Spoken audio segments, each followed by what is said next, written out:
Palavra do dia 67.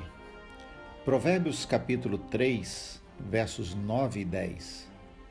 Honra ao Senhor com os teus bens e com a primeira parte de todos os teus ganhos, e se encherão os teus celeiros e transbordarão de vinho os teus lagares. É interessante como a Bíblia é repleta de ensinos a respeito do dinheiro, dos bens, da riqueza. Mesmo quando olhamos nos evangelhos, nós vemos, por exemplo, que Jesus nunca condenou o dinheiro.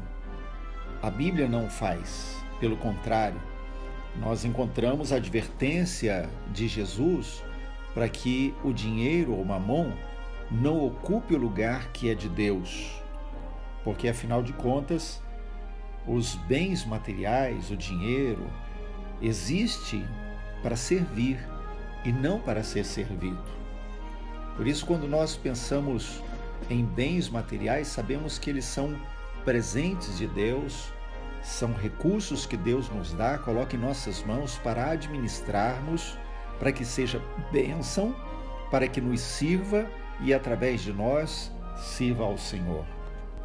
Infelizmente, devido a distorções e a maneira como muitos grupos fazem com mensagens totalmente antibíblicas a respeito do uso do dinheiro, de ofertas, falando e ensinando sobre a busca de riqueza a qualquer preço, a manipulação de Deus, buscando enriquecimento pessoal apenas para o próprio prazer e a própria realização.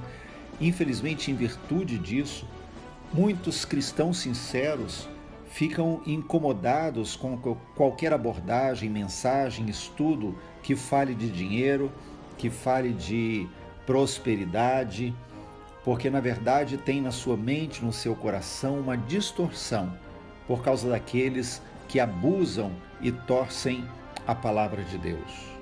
No entanto, quando olhamos para as Escrituras, para Jesus, por exemplo, nós vemos que muitos dos seus ensinos sobre reino, sobre a vida cristã, sobre a vida eterna, Jesus usou dinheiro ou bens como uma forma de exemplificar aquilo que é uma verdade espiritual. Por exemplo, na parábola das 10 minas, que fala a respeito de princípio do reino, ele usa a questão da multiplicação do dinheiro.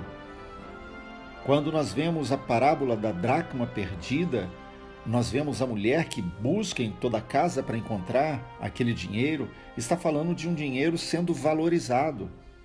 Quando olhamos para a parábola do bom samaritano, vemos ali o exemplo do dinheiro sendo usado para abençoar o próximo.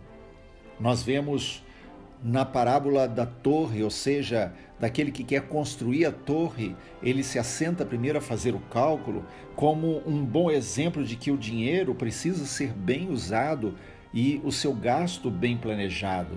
Quando nós olhamos a parábola do tesouro escondido, descobrimos que o maior investimento é o reino de Deus e que esse tesouro, por ele, vale a pena qualquer sacrifício. Por isso, quando olhamos todos esses ensinos nas Escrituras, nós vemos que, na verdade, a Bíblia, ela respalda o uso, não condena o uso do dinheiro ou da riqueza ou ter bens materiais. O que a Bíblia condena é que isso ocupe o primeiro lugar que deveria ser de Deus. É por isso que vemos o texto inicial de Provérbios 3, começando com honra ao Senhor com os teus bens e com a primeira parte de todos os teus ganhos. Ou seja, honrar significa valorizar, dar ao outro o valor que ele possui. E, portanto, honrar ao Senhor com os nossos bens, com a primícia do que ganhamos, significa usar os recursos financeiros e os bens materiais para demonstrar o quanto o Senhor vale para nós.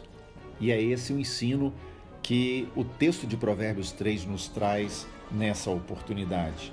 E aí aprendemos então que nós podemos sim usar os recursos financeiros e fazê-lo para a glória, e para a honra do nosso Deus. Esse é um ministério da Igreja Apostólica Bereana, Bauru, Estado de São Paulo. Acesse a nossa conta no YouTube e seja abençoado com outras mensagens para a edificação da sua vida.